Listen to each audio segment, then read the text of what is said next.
Well, I said earlier that Saturday was a special day for a lot of us, and had that championship team over at my house late that night, and it was just fun to reminisce. It was fun to realize some guys that really appreciated a lot of things, so I enjoyed that. The reunion went well, and of course the fans were great. But now it's getting ready for Indiana, and another concern. I mean, with Mike and what's all that's going on, it's obvious that there's a lot of news, but it doesn't change that this is, and it was said to be the team with Oregon picked to win it. They were a very talented team. The talent has not changed.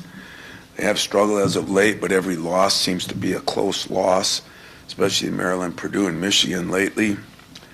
They're huge up front now with Ballo, and one other thing that's different is Renew, who killed us last year, has been out with a knee injury, and he's played, I think, 3 or 4 games.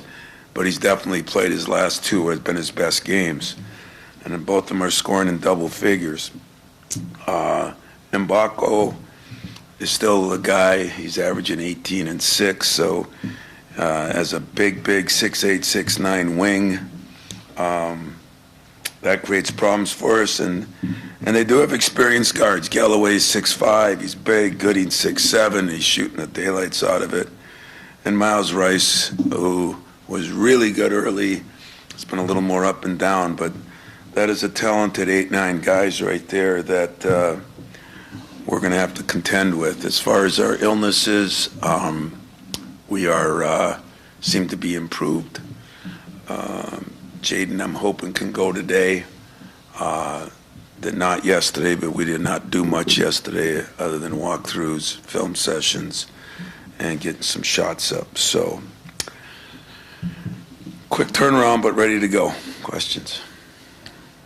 Tom, you talked about how special the moment was. Was there a chance you had to kind of really reflect on it where, the tying Bob Knight's record, the 2000 team, and Jace doing what he did on that kind of day where it kind of all came together for you? Because you said you were going to take your time to appreciate it. Yeah, I did. I appreciated Jace's performance because I got to watch it. And I really appreciated the team being there. What an exciting time for all of them.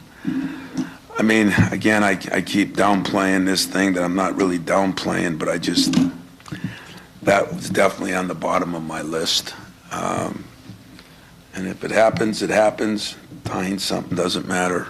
And we'll see when it does, if it does. But having those guys back and having Jace have the game he had, and we had a lot of guys that played pretty well, but he just had one of those even more efficient than normal, and he's probably his most efficient guy I got. So, and for his dad to be in the stands with it, and of course all those other players. And when you think about it, Mateen's now got a son who's a freshman that's playing a lot, and David Thomas has one, and Andre's got one that already signed at St. Louis. And really the apple didn't fall far from the tree on a lot of those guys. There's a reason we were good, and it's kind of staying in the family, so that's been pretty exciting to watch happen.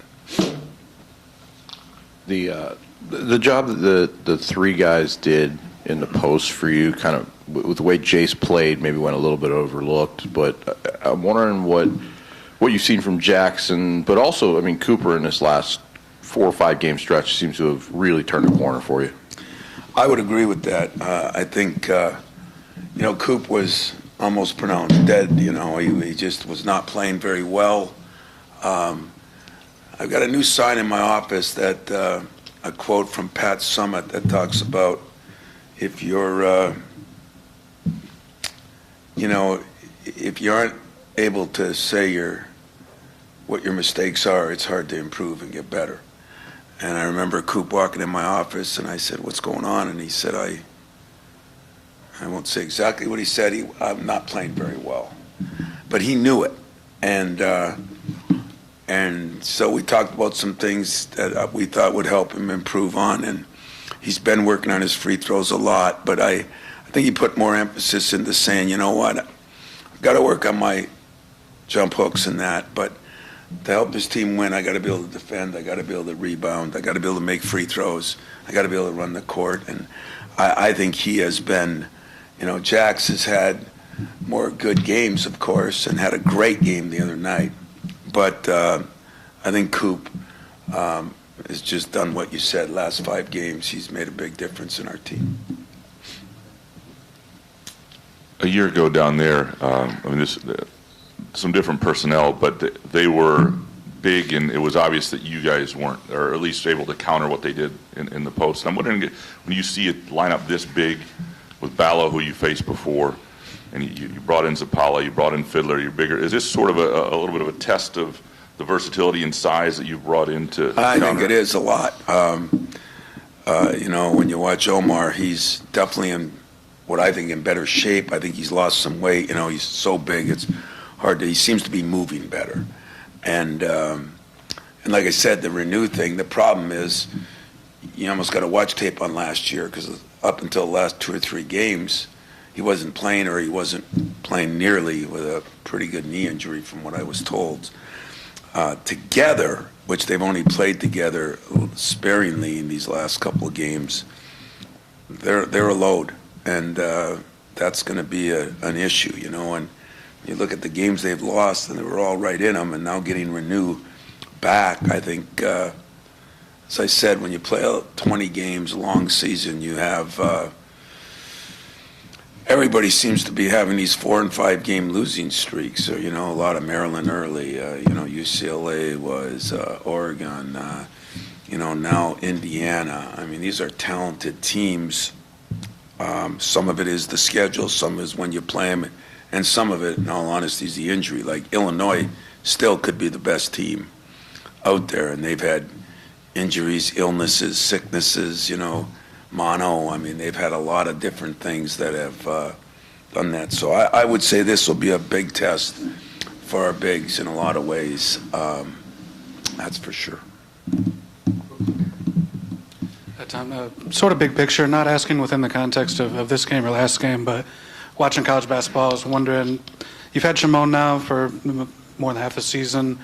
I'm wondering, with having a guy like that and his background and everything, does that inform maybe at all your future preferences or anything in recruiting? Like, is it like that guy, a big with that type of skill set, is that something you might be prioritized more moving forward now that you've had him for a little bit, whether he's European or not, but having a guy like that at that position? It's funny because you've seen things go like this, especially in the last even couple of years. It was almost like nobody would even talk about a big guy. And now our league's got a ton of them. I don't know if it's like the stock market or if it's like the housing market or what, but it just seems to be changing a lot. So would we always like to have a guy like that, he's starting to make free throws. He does have size. He's got some skills down there. Sure, we would, and no matter where you got him from. But just as I say that, we'll go back to small ball pretty quick here. It seems like it's really fluctuated, hasn't it? I mean, I don't know what it seems to you, but it sure is a lot more bigs in our league right now. I mean, we have 5 or 6 7-footers. I mean, that was almost non-existent other than, the big kid from Purdue for 3-4 years. Tom, I know you don't want to talk about the record so much in depth, but I'm curious if and when you do break it and you think about Bob Knight, what memories you may think of? Oh, I have a lot of good memories. I mean, you have to have the memory of him throwing the chair just because it was iconic, And but I mean, I have memories of the Olympics. I have memories of just standing behind Judd watching him shake Bob's hand and over things. I have memories of him kind of sneaking up on me in my first game down there and telling me how bad the officials are going to be. And he did it right in front of the officials. And the 4 of them laughed, and I was scared to death. So, of course, the first win was against them, and we weren't that good, and we found a way to win that game. That was a great memory, and probably one of my best memories is when we beat them down there the year we won the championship, and he told me that we were good enough to win a championship after the game, and he was great about everything. So, I'm sure there's a lot more. You just asked me now, but I look at there's always going to be goods and bads in a guy's career, and there's always going to be issues, and but I think he did a lot more good for the game for most of his career. Things like they always do. If you don't be careful, they make it crazy before it's over. When I look back at some guys that I respected in the profession that I'm in, both football and basketball, but for me, it'll be an honor and a privilege if that day comes. It's already an honor and a privilege that it came to tie somebody like that, because growing up in the coaching profession, he was a guy, for me it was he, Gene Katie, Clem Haskins. I mean, those people did a lot for me in the Big Ten, and I will forever be grateful and forever realize how much I learned from all of them. I mean, Bob, that motion offense and all the things he did, and you learn good and bad too, like what not to do, what to do. Clem, it was just, our physicality doesn't even touch his.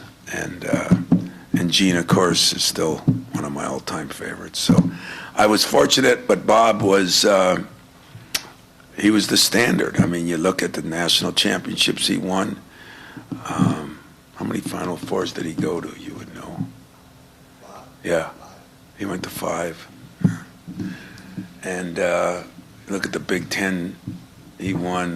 Winning and him were synonymous, and that included the Olympics. That included basketball in general. So, yeah, it's humbling to even talk about. Tom, since the first Big Ten tournament in '98, we've always said the regular season means so much more than the tournament. Now, with the 20-game schedule, you only play a team twice, only 3 of them, and with these ups and downs we're talking about, maybe the depth of the league this year in the mid-range. Could this be as good a Big Ten tournament as we've seen, and could it mean more than it's ever meant before? God, even you're getting crazy like the rest of these guys. We got 8 games left in the I'm just tournament thinking about hunt. in terms of the. I was checking the date. Yeah. When I die, I wonder what it'll be like. No, I'm just kidding. Everyone's talking about the conference. No, I think you're right. championship, though. I'm it might be more kidding than- you because I got so many things, especially in a 2-day prep. But I think a lot of these conference tournaments are going to be big. But you think of the Big Ten and the SEC, and those tournaments are going to be off the chart. You even think of Gonzaga's. They got now 4 teams up on top that are good. But ours,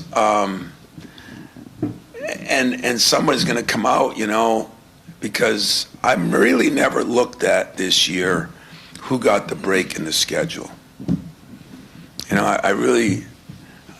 not sure who did and who played once and who played twice. And other years it was more definable. This is not, to me.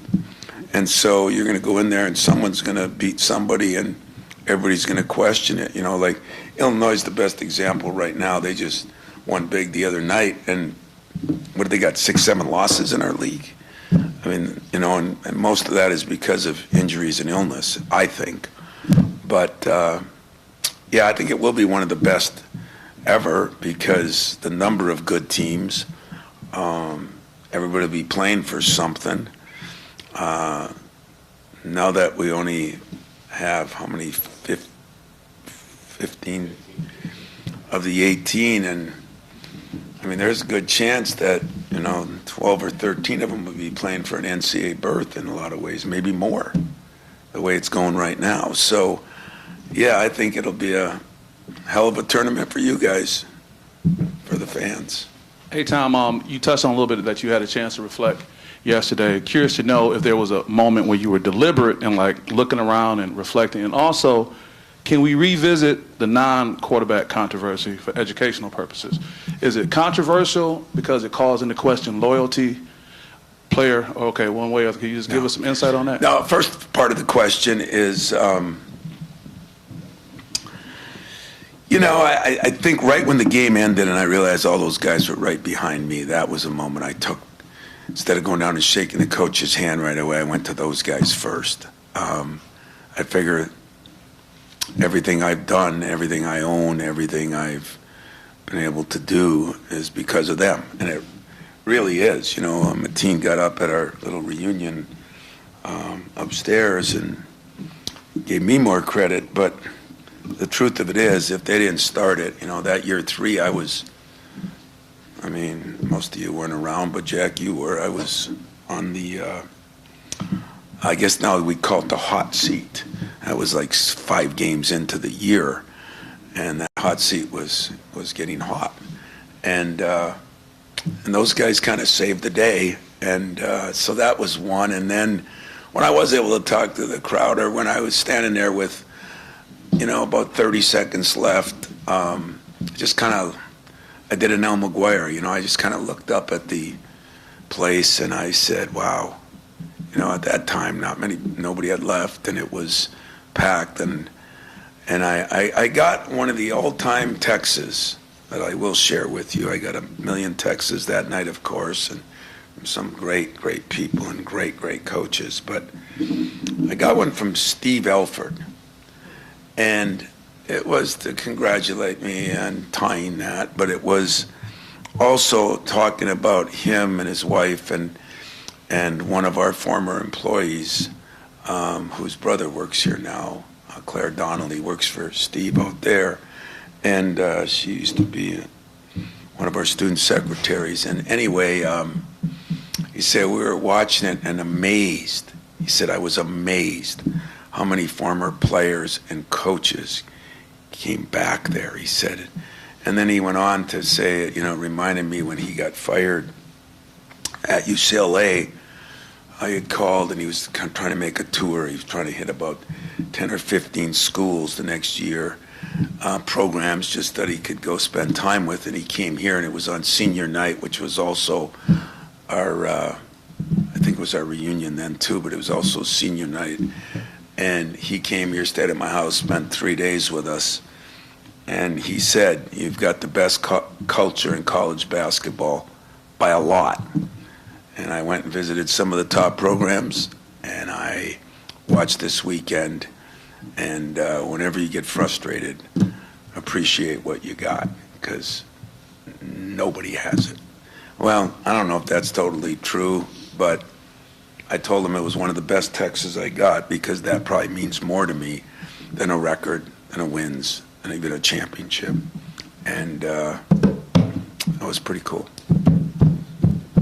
Did kind of a 2-part thing. Oh, wait, I got to ask the second part of his question, because, I always kid about quarterback controversy, but it's not even close to a quarterback controversy, because when you pick a quarterback, it's kind of funny. Of all things, I was thinking of you guys and how much I hate some of your questions.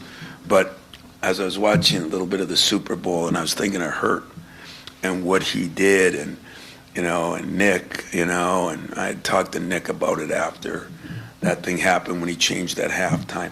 But when you pick a quarterback, that other guy's probably not playing. We might move guys around for various reasons. I don't want to be moving everybody around. You want some consistency, but, we have some issues that are different for us this year with smaller guards in some ways. We played USC, really hurt us with big guards. They kill us on the boards. And we didn't do it, staff didn't do a very good job of that. But, that's what I look at too. Who plays well with each other? What do you need in the game?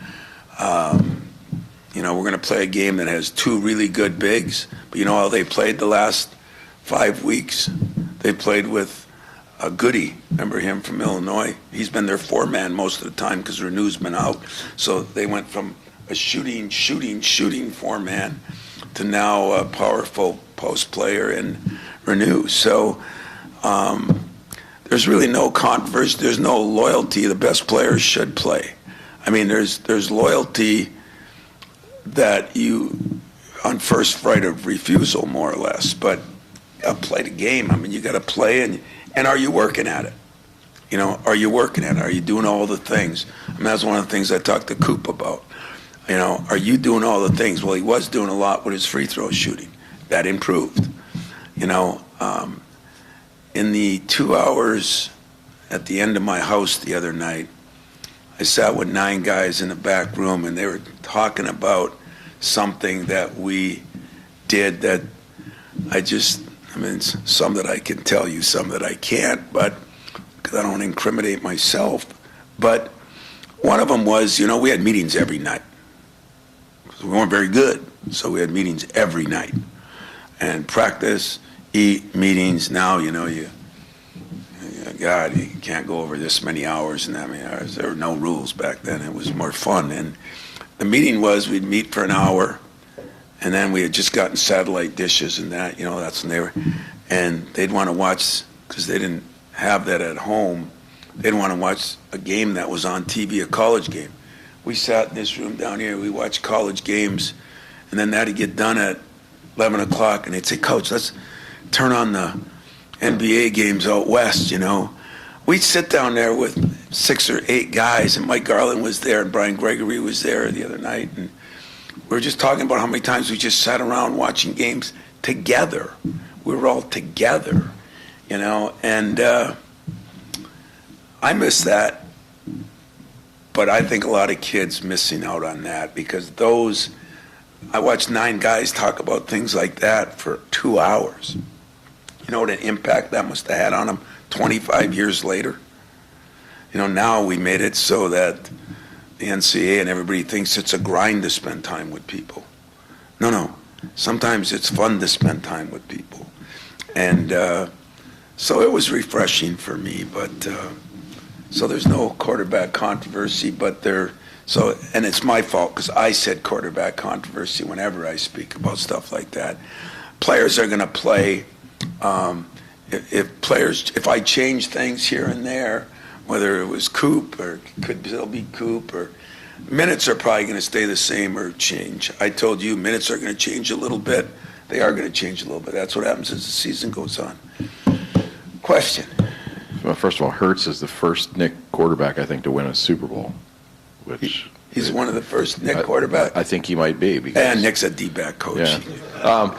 This is just talking about Bob Knight. One of the things going back to Saturday's game is that the line where you get the technical, and then afterward there may be a few more calls. Like I'm wondering about how you've in your career, first of all, found that line, because I think Chris Collins got ejected the other night, and how you've been able to manage that. And two, with Mike having played for Bob, do you feel like that would make any more motivation for Indiana coming here to kind of, I mean, beyond the normal of that? For sure.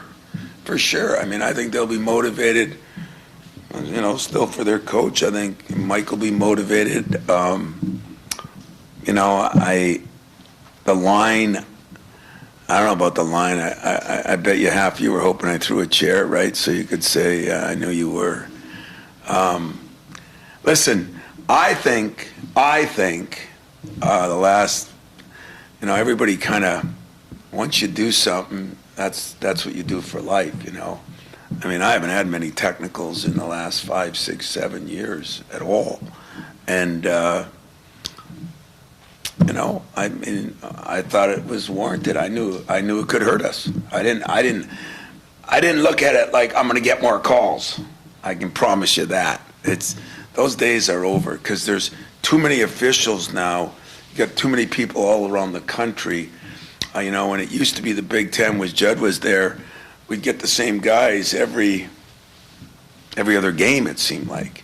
Now it's different than that. So that wasn't even in the thought process. I was not happy with some calls, whether it was right or wrong, but thank God I had 15,000 other people that weren't happy with the same calls, and on some of them, I might even had some media guys that weren't happy with those calls. So I'm not that good like Bob was. I mean, his was strategic, but he was the guy then, and those officials, there was a smaller group of them.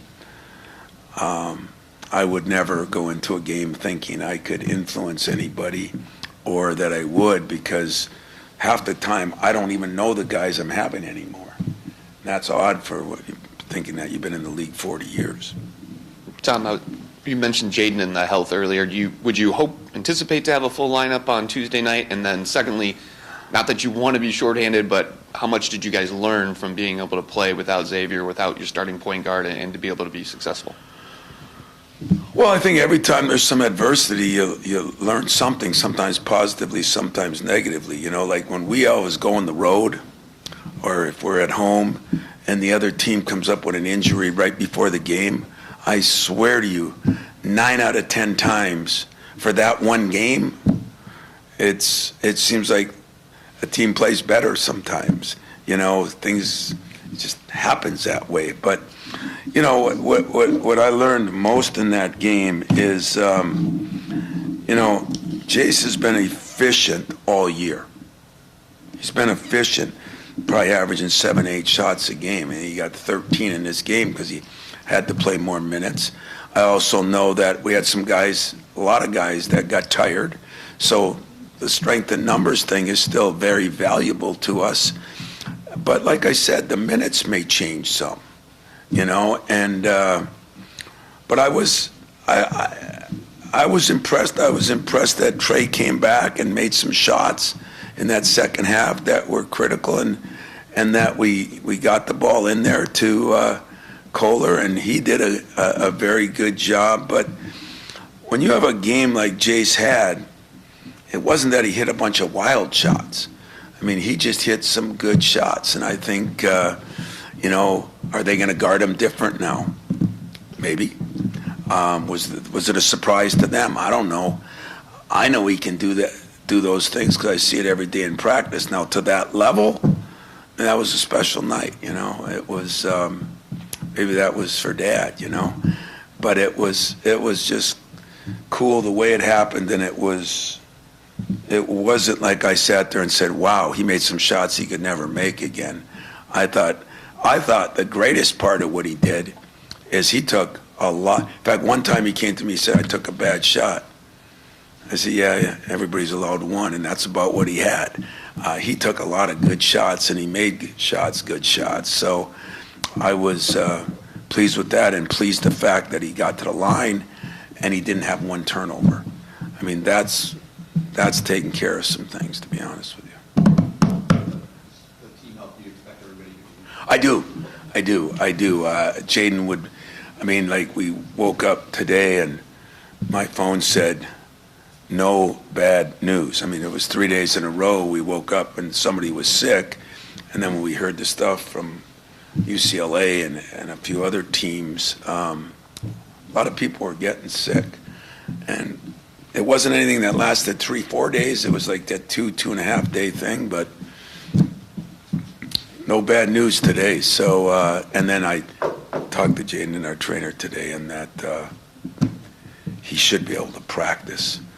You know, at what level, I don't know. And I think the other 2 guys will definitely practice. Anything else, guys? Thanks, guys.